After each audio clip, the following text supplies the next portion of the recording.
Hello friend, कैसे हैं आप सब लोग। आई होप आप लोग बढ़िया हो। मैं के आर सैनी के आर एजुकेशन में आप सभी का स्वागत करता हूं। दोस्तों 8वें वेतन आयोग के रिगार्डिंग बहुत बड़ी अपडेट्स निकल के आ रही है। जी हाँ दोस्तों, एक तरीके से आप खुशखबरी कह सकते हैं। जो 8वें वेतन आयोग की गाड़ी रुकी हुई थी उसने अब धीरे ही सही लेकिन रफ्तार पकड़ ली है। 8वें वेतन आयोग के रिगार्डिंग अलग से वेबसाइट बना दी गई है जहां पे आपको ए टू जेड जानकारी मिलने वाली है। इस वीडियो में बात करेंगे आपकी जो सैलरी है वो मिनिमम कितनी बढ़ने वाली है, इसके रिगार्डिंग जो चार्ट है उसके ऊपर भी बात करने वाले हैं जो कि एकदम सटीक यहाँ पे बैठता है। पे और पेंशन का एरियर जो है उसका नया चार्ट उसके ऊपर भी डिस्कस करने वाले हैं, किस तरीके से आप लोगों का एरियर बनेगा और आप अपना खुद का एरियर जो है खुद भी कैलकुलेट कर सकते हैं। तो 8वें वेतन आयोग के रिगार्डिंग अच्छी अपडेट निकल के आ रही है। देखिए सबसे पहले ये वेबसाइट आपकी बना दी गई है और ये अब लाइव भी हो चुकी है। यहाँ पे आपको टर्म ऑफ रेफरेंस है, एचसीपीसी के रिगार्डिंग क्वेश्चनरीज है और सेंट्रल पे कमीशन रिपोर्ट्स वगैरह, मेमोरेंडम, सारी कुछ चीजें आपको यहाँ पे एक जगह मिलने वाली है। इसमें एक बात मैं आपको खास बताता हूँ कि इस वेबसाइट के ऊपर डेली कोई ना कोई अपडेट्स यहाँ पे होते आ रहे हैं। तो ऐसे में यहाँ पे एक और इम्पोर्टेंट अपडेट है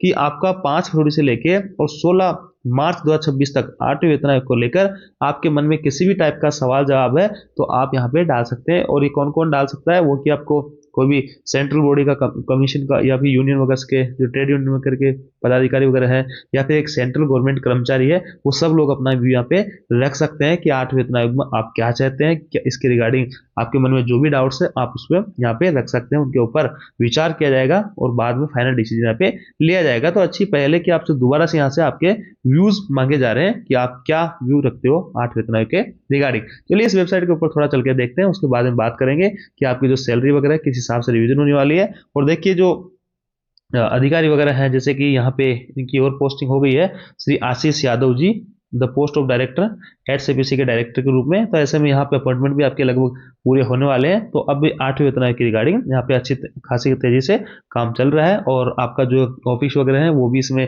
अलॉट वगैरह हो गए हैं। तो अब अच्छा खासा तेजी से आपका काम चल रहा है और जो भी कोई अपडेट रहेगा तो आपको 8वें वेतन आयोग की जो साइट है वहाँ पे आपको सारी कुछ चीजें मिल जाएगी। अब देखिए दोस्तों, जैसे साइट आपको आप ओपन करोगे गूगल क्रोम पे तो आपको जो चेयरपर्सन है वो तीनों जो मेंबर हैं इनके वो दिखाई देंगे। इसके अलावा आप यहाँ पे आपको टर्म ऑफ रेफरेंस का ऑप्शन है, कंपोजिशन है, डायरेक्टरी है, इसमें सारी कुछ चीज़ें। और इसके अलावा यहाँ पे जो डेट्स मैंने आपको बताई थी कि इस डेट के अंदर आपके कोई डाउट है, कोई सुझाव तो आप देख सकते हैं। तो एफ एन ओपी ने आपने देखा होगा कि अभी फिलहाल हाल ही में फिटमेंट फैक्टर 3 की मांग की थी। उस अगर फिटमेंट फैक्टर 3 लागू होता है तो आपका जो न्यूनतम बेसिक 18,000 रुपये है वो आपका 54,000 तक पहुंच सकता है। इसके अलावा 5% एनुअल इंक्रीमेंट के सहित कई सारी चीजों की उन्होंने डिमांड की थी और लंबे समय से आपके फिटमेंट फैक्टर को लेकर मांग उठी आ रही है कि फैमिली यूनिट के अंदर 3 जो ऐड किए जाते हैं उसको बढ़ा के 4 या 5 किया जाए, एनुअल इंक्रीमेंट किया जाए, बढ़ाया जाए। इसके अलावा और भी कई तरीके के अलग अलग तरीके से 2.57 मांग रहा है, कोई 2.86 मांग रहा है, कोई 2.41 मांग रहा है। लेकिन एकदम जो सटीक डाटा मैं आपको बताने वाला हूँ और मैं जो आपको फिटमेंट फैक्टर बताने वाला हूँ उससे कम मिलने की संभावना नहीं है, उससे ज्यादा भले ही मिल सकता है। तो ऐसे में मिनिमम अपन लेके चलते हैं। तो अगर मिनिमम भी अगर माने तो कितनी बढ़ोतरी आपकी हो सकती है और कितना एरियर आपका बन सकता है, उसके रिगार्डिंग इस वीडियो में आपको कंप्लीटली जानकारी देने वाला हूं। अब देखिए दोस्तों, 8वां वेतन आयोग जो है 1 जनवरी 2026 से लागू होना है। तो यहाँ पे इसमें 2 साल का डिले होने जा रहा है। तो इन 2 साल के अंदर आपका कितना एरियर बन सकता है उसकी कैलकुलेशन अपन करने वाले हैं। तो देखिए पहले तो देखते हैं कि फिक्स आंकड़े आपका डीए जो है डीओडीआर 1 जनवरी 2026 तक 60% पे पहुंच रहा है। ये फिक्स हो चुका है आपके एएसएपी आंकड़ों के आधार पे। 1 जनवरी 2025 से आपका 58% डीओडीआर था, इसमें 2% की बढ़ोतरी करेंगे तो 1/1/2026 तक आपका 60% डीओडीआर पहुंच जाता है। ये कंफर्म खबर आपकी हो जाती है। इसके अलावा दोस्तों एचसीपीसी लागू 2028 से पहले किसी भी कंडीशन में आपका 8वां वेतन आयोग लागू नहीं होने वाला है। इसमें 18 महीने का समय कमेटी को दिया गया है, 6-7 महीने का सरकार यहाँ पे टाइम लेती है फाइनल अप्रूव देने में। तो ये जो है दोनों चीजें आपकी फिक्स, आप इनको मान सकते हैं, कंफर्म ये खबर है, आप इसको मान सकते हैं। अब दूसरी तरफ दोस्तों यहाँ पे सरकार जो है बेसिक और डीए को जोड़ने के बाद में इंक्रीमेंट देती है। अलग अलग संगठनों के द्वारा, अलग अलग कर्मचारी यूनियनों के द्वारा अलग अलग तरीके से मांग की जा रही है। कोई 30%, कोई 40%, कोई 45% की यहाँ पे इंक्रीमेंट की मांग कर रहा है। हालांकि पिछला 7वें वेतन आयोग में 14.2% की जो इंक्रीमेंट दिया गया था, इससे पिछला जो पे कमीशन था छठा, उसमें 54% का इंक्रीमेंट दिया गया था। तो सरकार के ऊपर डिपेंड करता है कि सरकार कितना इंक्रीमेंट दे। लेकिन जिस हिसाब से डीएस बार डीआर कम है और पूरी मोस्ट प्रोबेबली चांसेस है कि आपका 20% से कम किसी भी कंडीशन में नहीं होने वाला है। तो अपन मिनिमम जो है क्राइटेरिया लेकर चलते हैं कि मिनिमम से मिनिमम मिले तो भी आपको कितना एरियर बनेगा, कितनी सैलरी आपकी बढ़ सकती है। हालांकि इससे ज्यादा 30%, 35%, 40% का इंक्रीमेंट भी आपको मिल सकता है। इसके बाद दोस्तों 2 साल का आपका समय लगने वाला है। तो 1 जनवरी 2026 के बाद में 1 जुलाई 2026 से 1 जनवरी 2027 से, तो ऐसे में आपका 2-2% डीए और डीआर और मान लेते हैं। हालांकि इससे ज्यादा भी हो सकता है, 3% बढ़ सकता है, 4% बढ़ सकता है, लेकिन अपन जो वही मिनिमम क्राइटेरिया लेके चलते हैं कि अगले 2 साल तक 2-2% के हिसाब से आपका डीए और डीआर बढ़ता है। इन सब डाटा के आधार पर अगर कैलकुलेशन करते हैं तो आपका फिटमेंट फैक्टर कितना निकल के आ रहा है और उस फिटमेंट फैक्टर के आधार पर आपका जो है एरियर कितना निकल के आ रहा है उसके रिगार्डिंग मैं आपको इस वीडियो में बताने वाला हूं। देखिए फिटमेंट फैक्टर की अगर बात करें तो अब डी और डीआर आपका 1/1/2026 तक 60% पहुंच जाता है। डीए फिटमेंट फैक्टर आपका डी और बेस आपका जो बेसिक है उसको मर्ज करने पे फैक्टर निकल के आ रहा है 1.60, यानी 100 रुपए अगर आपका बेसिक है, 60% इन डीए 60 रुपए हो गया, दोनों को ऐड करेंगे तो 160 हुआ और इसमें 100 से डिवाइड करेंगे तो फैक्टर निकल के आता है 1.6। यहां तक कोई बढ़ाया नहीं है, सिर्फ यहाँ पे बेसिक और डीए को जोड़ा है, इसमें किसी भी टाइप की कोई वृद्धि नहीं दी गई है। अब सरकार क्या करती है, इसके ऊपर एक इंक्रीमेंट देती है पिछले वेतन आयोग के अकॉर्डिंग देखें तो यहाँ पे, और इस बार मोस्ट प्रोबेबली चांसेस है कि 20% से कम किसी भी कंडीशन में नहीं मिलेगा। कम से कम मानते हैं कि 20% का इंक्रीमेंट मिलता है 1.60 के ऊपर, तो 1.60 का 20% निकालते हैं तो 0.32 निकल के आता है, और इस 0.32 को 1.60 में ऐड करते हैं तो आपका निकल के आता है 1.92, और ऐसे जो है फिटमेंट फैक्टर आपका निकल के आता है पिछले वेतन आयोग के आधार पर अपन यहाँ पे कैलकुलेशन किए तो आपको अच्छे से समझ में आ जाएगा कि फिटमेंट फैक्टर किस तरीके से यहाँ पे कैलकुलेट किया जाता है। सबसे बड़ा रोल जो रहेगा, ये तो आपका फिक्स हो गया 60%, तो ये तो इसमें तो किसी टाइप का कोई वृद्धि होगी नहीं, लेकिन यहाँ पे सरकार अगर 30% का देती है, 40% का देती है, 50% का देती है, उसी हिसाब से आपका फिटमेंट फैक्टर यहाँ पे बढ़ जाएगा। बाकी मिनिमम जो है मोस्ट प्रोबेबली चांसेस है कि कम से कम 20% आपका रहने वाला है, तो कम से कम अगर 20% रहने वाला है तो आपको 1.92 आपका फिटमेंट फैक्टर यहाँ से निकल के आता है। इसी के आधार पे अपन एरियर की जो है कैलकुलेशन करते हैं तो देखेंगे यहाँ पे, और एरियर की कैलकुलेशन करने से पहले थोड़ा सा देखते हैं कि 1.92 फिटमेंट फैक्टर के आधार पर अपने को तुरंत प्रभाव से कितना फायदा होने वाला है न्यूनतम सैलरी की अगर बात करें लेवल 1 वाले भाइयों की। तो देखिए दोस्तों 7वें वेतन आयोग के अंदर आपका बेसिक 18,000 रुपए न्यूनतम है, और डीएस पे 60% हो जाता है, यानी 1 जनवरी 2026 को कोई भाई यहाँ पे ज्वाइन करता है और 1 जनवरी 2026 को पे कमीशन लागू हो जाता है, तो ये सैलरी उनको मिलेगी 18,000 रुपए बेसिक और 60% उनको डीए। और ऐसे में दोस्तों आपका 1.92 अगर फिटमेंट फैक्टर लागू होता है तो नया बेसिक आपका निकल के आएगा 34,560, यानी जो भी बेसिक आपकी है उसको 1.92 से मल्टीप्लाई कर देंगे, तो इसको 18,000 को इससे मल्टीप्लाई किया फिटमेंट फैक्टर से तो नई बेसिक आपकी निकल के आ जाती है, और डीए इस केस में 0 हो जाता है। तो देखिए यहाँ पे आपकी बेसिक कितनी बढ़ गई, बेसिक आपकी बढ़ गई 16,560 रुपए। अब इसका मतलब ये नहीं कि सारे की सारी तनख्वाह बढ़ गई, यानी 16,000 रुपए की तनख्वाह बढ़ गई, इधर दोस्तों आपका डीए 0 भी हो जाता है। 8वें वेतन आयोग में जैसे लागू होगा आपका डीए 0 हो जाएगा, पहले 60% था तो यहाँ पे 10,800 रुपए जो डीए के थे 8वें वेतन आयोग में वो नहीं मिलेंगे। और एचआरए जो है जैसे कि यहाँ पे 10% मिला, मैं जेड क्लास सिटी की बात कर रहा हूँ, तो यहाँ पे 18,000 का 10% 1800 मिल रहा था, अब यहाँ पे आपको 3456 रुपए मिलेगा, तो डीए भी आपका यहाँ पे 1656 रुपए बढ़ जाएगा। तो यूं मोटा मोटा बात करें तो 7,416 रुपए की यहाँ पे ग्रोथ आपकी होने वाली है। यानी कोई कह रहा है कि यहाँ पे सैलरी जो डबल हो जाएगी, मान लो फिटमेंट फैक्टर 2 आया या 3 आया तो सैलरी 3 गुना हो जाएगी, डबल हो जाएगी, ऐसा कुछ नहीं है दोस्तों।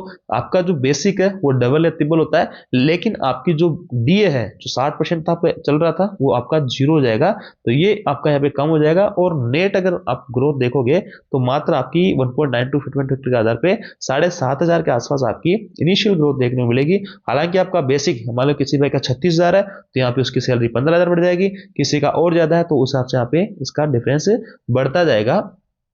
हालांकि दोस्तों लॉन्ग टर्म में इसका अच्छा खासा फायदा होगा। जैसे कि बात करूं मैं आगे जो आगामी डीए की किस्तें लगने वाली है, वो अगर 8वें वेतन आयोग नहीं आता तो 18,000 के ऊपर ही लगता, मान लो 3% डीए लगना है तो यहाँ पे लगता, लेकिन अब जो डीए और डीआर आपका इस बड़ी हुई बेसिक के ऊपर मिलेगा, तो लॉन्ग टर्म में आपको अच्छा खासा फायदा यहाँ पे होने वाला होगा। बाकी ज्यादा आपको बहुत ऐसे आशा नहीं रखनी है कि हाँ मेरी सैलरी डबल हो जाएगी, ट्रिपल हो जाएगी, ऐसा नहीं होने वाला है। यहाँ पे जो डाटा है एकदम सटीक सटीक आप लोगों के सामने है। न्यूनतम आपकी इतनी वृद्धि यहाँ पे होने वाली है, अगर फिटमेंट फैक्टर यहाँ पे बढ़ता है 2, 3, 2.5 तो उस हिसाब से आपकी ग्रोथ और यहाँ पे अच्छी खासी हो सकती है।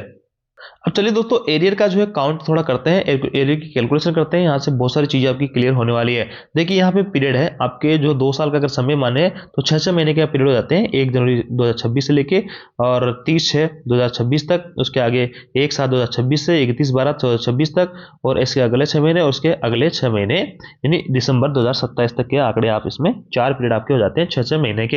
हर 6 महीने में डी और डी आर आपका बढ़ता है, आप सभी को पता ही है। अब देखिए दोस्तों इसमें 8वां वेतन आयोग, जैसे कि यहाँ पे 7, यहाँ पे फिटमेंट फैक्टर 1.92 लेके चल रहे हैं, तो 1.92 के हिसाब से 18,000 रुपये आपकी ओल्ड बेसिक है, यानी 7 वेतन आयोग के अंदर न्यूनतम लेवल होने वाले भाइयों की 18,000 बेसिक है, और 1/1/2026 तक आपका डीओडीआर कितना पहुंच गया 60% तक। तो ऐसे में 18,000 रुपये और 60% डीओडीआर आपका हो गया।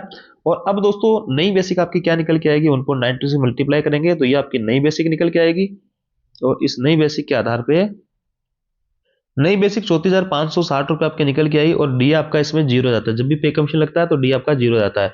तो ऐसे में आपको ये पर मंथ आपका बेसिक और जो है बड़ी हुई बेसिक आपके हिसाब से मिलेगी। तो इसको 6 महीने का यानी इस टाइम पीरियड में आपका कितना पेमेंट मिलेगा टोटल नए 8 वेतन आयोग के अंदर 2,07,360 रुपये। और अगर 8 वेतन आयोग नहीं आता तो आपका कितना पेमेंट होता है 6 महीनों का 1,72,800 रुपये। तो इसमें और इसमें कितना डिफरेंस हुआ 34,580 रुपये का। तो ये आपका शुरू के जो 6 महीने उनका एरियर हो गया।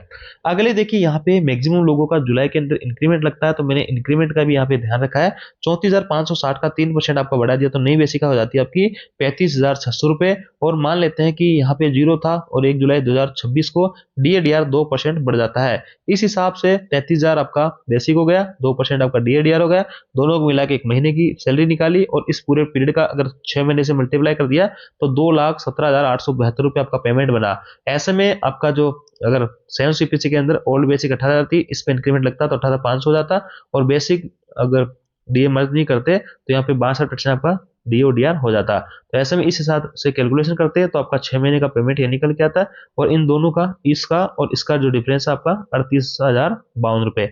ऐसे दोस्तों यहाँ पे यही बेसिक आप यहाँ रहेगी, तो वही है। फिर मैं अगले 6 महीने में मान लेते हैं कि 2% और डीएडीआर बढ़ जाता है, तो अब 4% हो गया। इस हिसाब से आपकी सैलरी 6 महीने की ये हो गई इस पीरियड की। और यहाँ पे 7 वेतन आयोग के अंदर ये होता आपका 18,500 बेसिक, 64% आपका डीडीआर होता, और ये आपका पेमेंट होता। तो इन दोनों का डिफरेंस देखेंगे तो 40,104 रुपये बना। ऐसे में यहाँ पे अगला जो है फिर आपका 1 जुलाई 2027 को इंक्रीमेंट लग जाता है, तो 3% इसका बढ़ जाएगा, और यहाँ पे आपकी जो पुरानी बेसिक थी उसमें भी 3% बढ़ जाएगा। तो ऐसे में यहाँ पे फिर मान लेते हैं कि 2% का आपका डीओडीआर और बढ़ जाता है। तो इस हिसाब से 6 महीने का पेमेंट ये बना, और पुराने हिसाब से देखेंगे पुराने डेट से 7 वेतन आयोग में तो आपका ये बना। इन दोनों का डिफरेंस देखेंगे 44,172 रुपये। तो ये जो है आपका एरियर बन गया। ये जो सारा एरियर है लगभग न्यूनतम 18,000 रुपये लेवल 1 की मैं बात करूं, और 1.92 फिटमेंट फैक्टर की बात करूं तो लगभग 1,50,000 से प्लस आपका 2 साल का यहाँ पे एरियर बन रहा है। इस हिसाब से एचआरए का जो है दोस्तों, यहाँ पे एचआरए टीए का एरियर नहीं मिलता है, लेकिन जब लागू हो जाएगा वेतन आयोग तो उसके बाद में आपको बड़ा हुआ एचआरए वगैरह देखने को मिलेगा। ओवर टाइम वगैरह की रेट बढ़ जाएगी, नाइट ड्यूटी अलाउंस वगैरह की रेट बढ़ जाएगी, और कई तरीके के भत्ते मिल जाएंगे। तो मोटा मोटा मैंने यहाँ पे बात की है 1.5-2 लाख रुपए का आपका सीधा सीधा एरियर बन जाता है 1.92 फिटमेंट फैक्टर के आधार पे न्यूनतम सैलरी लेवल 1 वाले भाइयों का। और पेंशन की अगर मैं बात करूं तो पेंशन में वही बात करेंगे तो 80-90 हजार के करीब आपका पेंशन के अंदर आपको डिफरेंस देखने को मिलेगा, एरियर देखने को मिलेगा। न्यूनतम पेंशन 9,000 की मैं बात कर रहा हूँ, और जैसे जैसे आप लोगों को बेसिक बढ़ा हुआ रहेगा, किसी का 60,000, किसी 50,000, 80,000, उस हिसाब से आप अपना यहाँ पे कैलकुलेट कर सकते हैं। 18,000 के हिसाब से आपका ये डिफरेंस यहाँ पे निकल के आ रहा है। इतना एरियर आप लोगों का बनने वाला है 2 साल का। तो दोस्तों ये थी अपडेट। आप जानकारी आपको अच्छी लगी होगी, वीडियो आपको जरूर लाइक कीजिए, दोस्तों जरूर कीजिए। किसी भी टाइप का डाउट हो तो आप कमेंट करके पूछ सकते हैं। और आपको क्या लगता है कितना फिटमेंट फैक्टर मिलने वाला है और कितनी सैलरी आपकी बढ़ने वाली है। Thank you.